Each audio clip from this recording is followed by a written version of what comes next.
The ceremony stood fewer than 5 minutes from its opening processional when the groom unlocked a device that would gut every remaining certainty in his existence.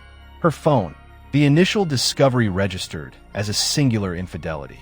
One clandestine entanglement, one agonizing violation of trust, the kind of wound that bleeds but eventually scars over. Then his thumb kept swiping downward, and reality warped beyond recognition, because the names attached to those intimate exchanges did not belong to unknown men. They belonged to the people standing just beyond the vestry doors. The very individuals straightening their lapels inside the sanctuary. The very individuals who had clasped his palm warmly that sunrise. The very individuals grinning beside him in pre-ceremony portraits only hours before the entire facade disintegrated. For separate threads, for separate liaisons, and tucked between those covert exchanges sat a photographed document bearing a clinical letterhead and her full legal name. An HIV diagnosis. Confirmed positive. The groom absorbed the words once, then forced himself through them a second time. His fingers trembled with such violence that the device nearly slipped from his grip and shattered on the tile floor. Beyond those preparation room walls, the congregation had already risen to its feet in anticipation of the bride's entrance. Orchestral notes swelled through the nave. Not a single soul in that building understood that the man positioned at the front of the aisle had lost the ability to draw a steady breath, because one devastating calculation had just detonated inside his skull. If his fiancée had been intimate with 4 separate partners, which one of them transmitted the virus to her? And the far more paralyzing question, had the damage already reached him? Before we continue to dive in, a quick note. Your likes, subscriptions, and comments are what make these deep dive investigations possible. If you enjoy content like this, consider supporting the channel. Don't forget to drop your thoughts in the comments as we go. I always read them carefully. The double doors swung wide. The bride glided forward, radiating the appearance of absolute joy. An immaculate ivory gown, flawless cosmetics, a luminous expression. A woman advancing toward a horizon that was mere heartbeats from detonation. The groom fixed his gaze on her with an entirely altered lens. Not affection, not even fury, but dread. Visceral, bone-deep dread. Because the figure closing the distance between them was no longer simply the partner he had committed to spending decades beside. The figure closing that distance carried a concealed catastrophe potent enough to incinerate every relationship inside that building. The officiant launched into his prepared remarks. Attendees beamed. Cameras captured every angle, but the groom registered none of it. His attention had locked onto behavioral fractures erupting across the room. One of his closest companions refused to lift his eyes in the groom's direction. A second kept dragging his sleeve across a perspiring forehead. A third had vanished from the pews entirely. That precise instant delivered an even grimmer comprehension. The secret liaisons were not universally hidden after all. At least one other person already possessed the truth. The bride completed her approach and gently enclosed his fingers in hers. She murmured softly, "Is everything all right?" For a handful of suspended seconds, no response came. The sanctuary contracted into suffocating quiet. Then, with deliberate slowness, a hand slipped inside a jacket lining and extracted a creased laboratory document. Every trace of pigment evacuated from her complexion instantaneously, before a single guest could decode the unfolding scene. One of the groom's inner circle abruptly pivoted on his heel and sprinted toward the exit. That was the exact trigger point for the eruption of screams. A mere 14 days prior, Daniel and Vanessa projected the kind of partnership that strangers screenshot and caption with aspirational hashtags. Their timeline together stretched long enough to have weathered genuine hardship, or so the outer world assumed. Daniel first crossed paths with Vanessa at a mutual acquaintance's birthday gathering roughly 4 years before the ceremony. She possessed an effortless magnetism, sharp humor delivered without pretension, striking without manufacturing it. The type of person who made everyone within earshot feel singularly valued. Daniel fell with staggering speed. Vanessa recognized it instantly. During that period, Daniel was constructing a shipping and freight venture alongside two of his tightest confidants, Marcus and Devin. Revenue had finally started materializing. Prospects were climbing.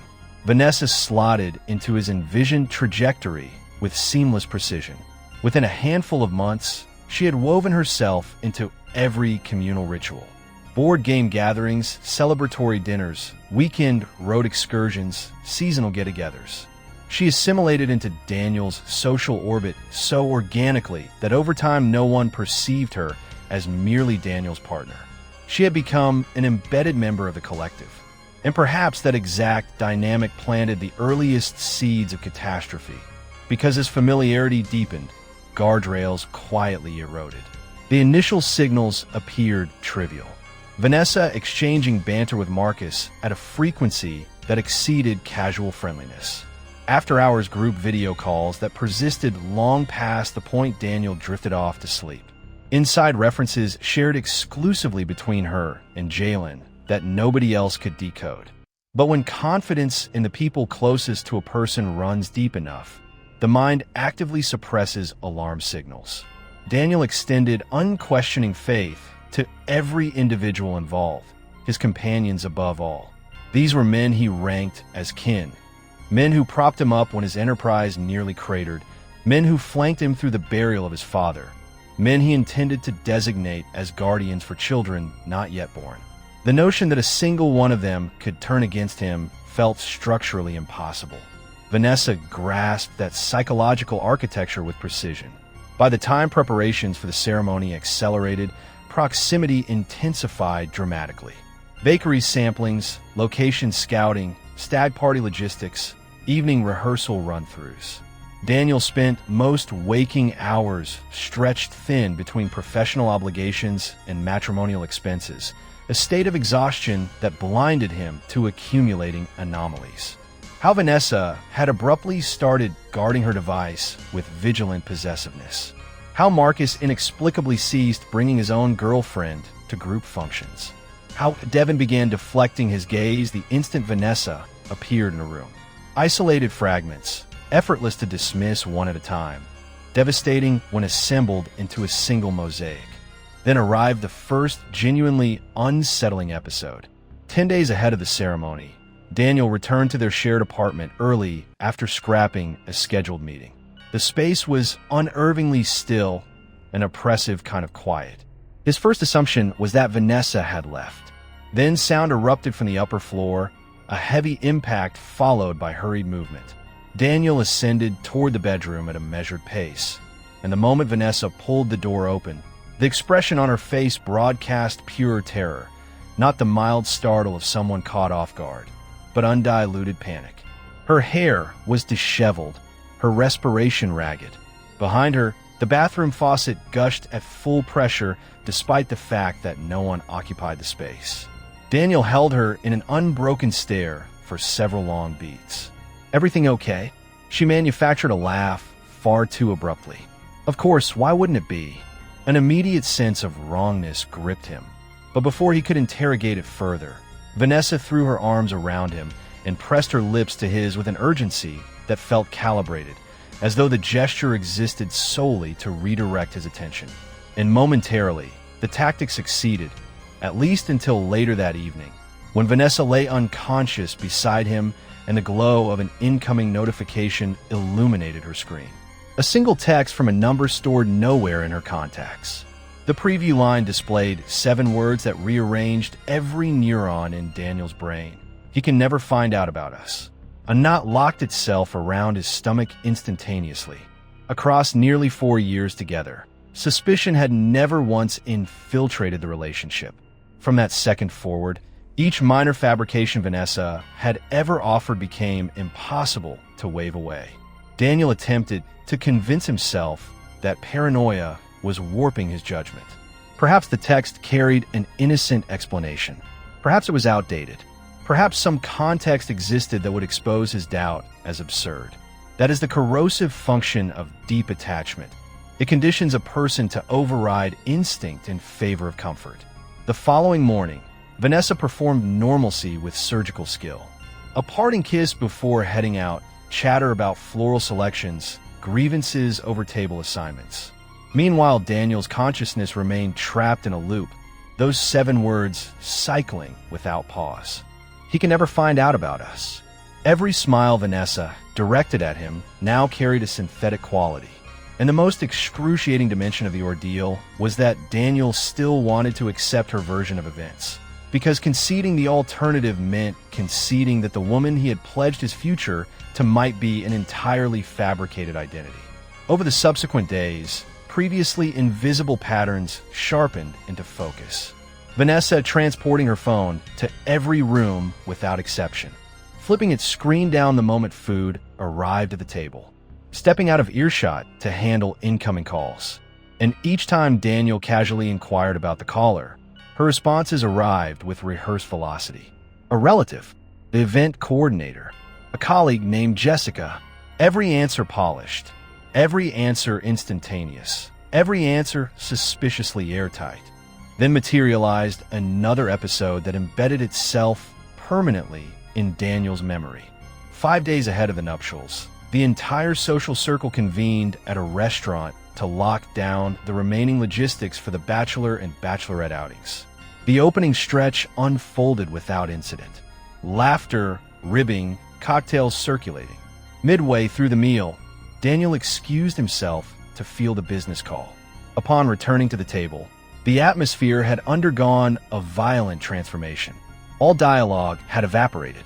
Marcus stared fixedly at his plate. Jalen snatched up his glass with exaggerated haste. Vanessa would not meet Daniel's eyes under any circumstances. The shift persisted for barely a beat, but Daniel cataloged it with absolute clarity. Groups of people do not plunge into synchronized silence unless a conversation has just been forcibly terminated. Sleep eluded Daniel that night. His mind replayed every aberrant interaction accrued over recent months in relentless succession. The midnight calls, the jittery body language, the text message, the running shower in an empty bathroom. Discrete data points that had begun fusing into a coherent and grotesque shape. Then came the bachelor celebration, the night the structural integrity of everything finally buckled. Daniel secured a secluded rental property on the outskirts of town for a single concluding weekend with his closest companions before the marriage. Dysfunction surfaced almost immediately. Devin withdrew at the 11th hour, citing illness. Jalen showed up late and already visibly inebriated. Marcus barely produced a complete sentence the entire evening. Even Tyrese radiated distraction. Daniel kept engineering attempts to resuscitate the camaraderie, but at a gut level, the sensation of an invisible framework disintegrating around him was inescapable. Somewhere near 2 o'clock in the morning, Marcus reached a state of severe intoxication and began speaking loosely as the group sat near the pool deck. The rambling initially sounded incoherent and directionless. Then Marcus abruptly locked eyes with Daniel and delivered a statement that landed like a blade. "You extend faith to people far too easily." Daniel responded with a forced, uncomfortable chuckle. What exactly does that mean? Marcus held his gaze on the surface of his drink for an extended beat before answering in a low tone. Not every act of treachery originates from an adversary. The remark instantly recalibrated the energy of the entire gathering. Tyrese ordered Marcus to stop talking without delay. Marcus retreated behind the excuse of alcohol, pretended the statement amounted to nothing. But Daniel's skin had gone cold from scalp to soul, because a person swimming in liquor seldom fabricates guilt from thin air. The next morning, Daniel left early and headed home. Vanessa remained unconscious upstairs. Her device sat tethered to a charging cable on the bedside surface, and for the inaugural time across the entire span of their partnership, Daniel reached for it with full, conscious intent. His grip wavered as he entered the access code, but the instant the home screen materialized, the architecture of his known world detonated. Messages, an avalanche of them. Distinct contact names, distinct exchanges, distinct deceptions. Marcus, Jalen, Devin, Tyrese. Daniel's respiration fractured into shallow, arrhythmic bursts as he continued scrolling. Lodging confirmations, covert rendezvous coordinates, intimate images, recorded audio clips, conversation threads stretching back the better part of 12 months. Certain encounters took place during his working hours. Others unfolded on collective getaways when Daniel slept in the adjacent room. One particular exchange halted his cardiovascular system mid-beat. A message from Marcus reading, "He still doesn't suspect anything, does he?" And Vanessa's reply, "Daniel places too much confidence in all of you." Daniel's body physically recoiled from the bed frame, as though his nervous system was rejecting the visual data flooding his retinas. But the horror had not yet bottomed out, because nested deeper within the message archive lurked a file that eclipsed every preceding revelation. A saved image, a clinical laboratory document, Vanessa's full name printed across the header, HIV status, positive, Daniel's entire motor function seized. For an uncountable span of seconds, oxygen refused to enter his lungs. Cognitive processing collapsed entirely. This had transcended infidelity. Now it inhabited the territory of existential terror, because every subsequent thought spiraled darker than the last. Who received the diagnosis first? Who transmitted the virus? And in which direction? Were his companions already informed? Had Vanessa concealed this from every single person? And the question that towered above all others in sheer horror, had his own body already been compromised? Footsteps suddenly reverberated from the upper hallway. Vanessa was stirring. Daniel repositioned the device precisely where it had rested and stumbled out of the room before her eyes could register the devastation on his face, because in that fraction of a moment, the impending ceremony lost all semblance of reality. And for the first occasion since placing a ring on Vanessa's finger and asking for forever, Daniel confronted the possibility that he was on the verge of legally binding himself to the most hazardous human being he had ever encountered. Daniel did not close his eyes the night preceding the ceremony. He occupied the driver's seat of his vehicle for close to 3 unbroken hours, fixated on the clinical printout while rain hammered the glass in front of him. Every cognitive thread felt toxic.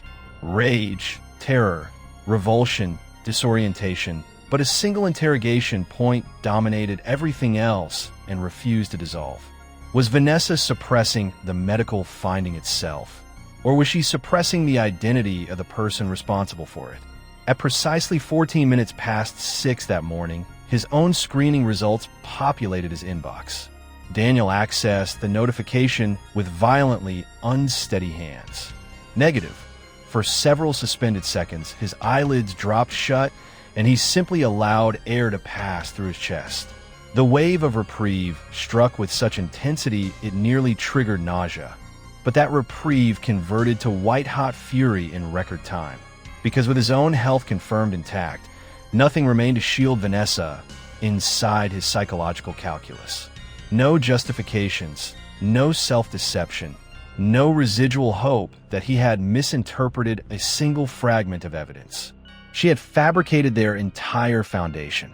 She had been intimate with his inner circle, and she had very nearly pulled him into a medical catastrophe he never consented to risk. By the time Daniel set foot inside the church, the verdict had already been rendered internally. The marriage would not proceed, but he intended to extract a full accounting first. The venue hummed with anticipatory energy. Relatives posed for snapshots. Attendees exchanged joyful greetings. Gentle instrumentals filtered through mounted speakers. Meanwhile, Daniel occupied the groom's preparation quarters, staring directly at 4 men who no longer registered as recognizable figures in his life. Marcus could not sustain eye contact for even a fraction of a second. Jalen circulated the small room in restless, repetitive loops. Tyrese barely vocalized a syllable. Only Devin appeared to have arrived, already shattered, his composure visibly fractured before a word had been exchanged. Daniel surveyed every micro-expression, every involuntary gesture, and an alarming pattern crystallized before him. These men were not conducting themselves like people with clean consciences. They were conducting themselves like men bracing for an imminent explosion. Then Daniel posed the question, quietly, with surgical detachment. Which one of you had knowledge of this first? Dead air. No voice broke it. Marcus immediately seized a water bottle, his grip convulsing. The bride, oblivious to the detonation sequence, already armed and counting down, advanced through the sanctuary. She arrived at the altar and instantly registered the expression carved into his features. Her radiance evaporated. "What happened?" she murmured. Daniel offered no verbal response. Instead, he retrieved the creased document from inside his suit lining and extended it toward her. The instant Vanessa's gaze landed on the paper, every shade of vitality drained from her skin. The look that overtook her was not sorrow, not astonishment, but naked primal terror. That involuntary response alone constituted a comprehensive confession. Daniel broke his silence at a volume that carried to the nearest rows of seated guests. "You deceived me about everything." Bewildered glances ricocheted between attendees. Vanessa lunged for his forearm. "Not here, please, not in front of everyone." Daniel withdrew his arm from her grip. "You were sleeping with the people closest to me." An audible wave of shock ripped through the congregation. Vanessa's mother rose from her pew in visible disbelief. The officiant retreated a full step from the altar. Recording devices across the room slowly lowered as comprehension settled over the audience that this was not ceremonial theater. Daniel directed his focus squarely at Marcus, seated near the front. "Confirm it." Out loud, Marcus turned to stone. Vanessa immediately screamed, "Stop!" But containment had already failed, because Devin abruptly launched upward from his seat, tears streaming, entire frame convulsing, and poured out every concealed detail. The physical relationships, the sustained fabrications, the medical revelation, the coordinated secrecy. Each syllable landed on the congregation like ordnance detonating in sequence. Vanessa buckled and dropped to her knees in heaving sobs. Her father's expression registered the kind of devastation that reshapes a person permanently. Guests fractured into heated confrontations, voices escalating, bodies filing toward the exits. A woman positioned near the rear of the sanctuary kept repeating the same 3 whispered words, over and over, as though her mind had stalled against a wall it could not scale. Then Daniel delivered the terminal strike. His hand returned to his jacket interior one final time, and from it he produced his own laboratory result. Negative. He held Vanessa's gaze without deviation. "You came within inches of annihilating everything about my existence." Absolute stillness consumed the sanctuary. No instrumentation, no motion, no vestige of celebration. Only the collective sound of human lungs processing air through a state of profound neurological shock. Daniel slid the band from his finger with unhurried precision and set it on the altar surface in the narrow space separating them. Then he issued the declaration that would occupy a permanent, inescapable chamber inside Vanessa's memory for the remainder of her life. The person you lost today is not just me. The person you lost is everyone. And as Daniel crossed the threshold of that church and stepped into open air, not one of the 4 men who once called themselves his brothers followed behind him.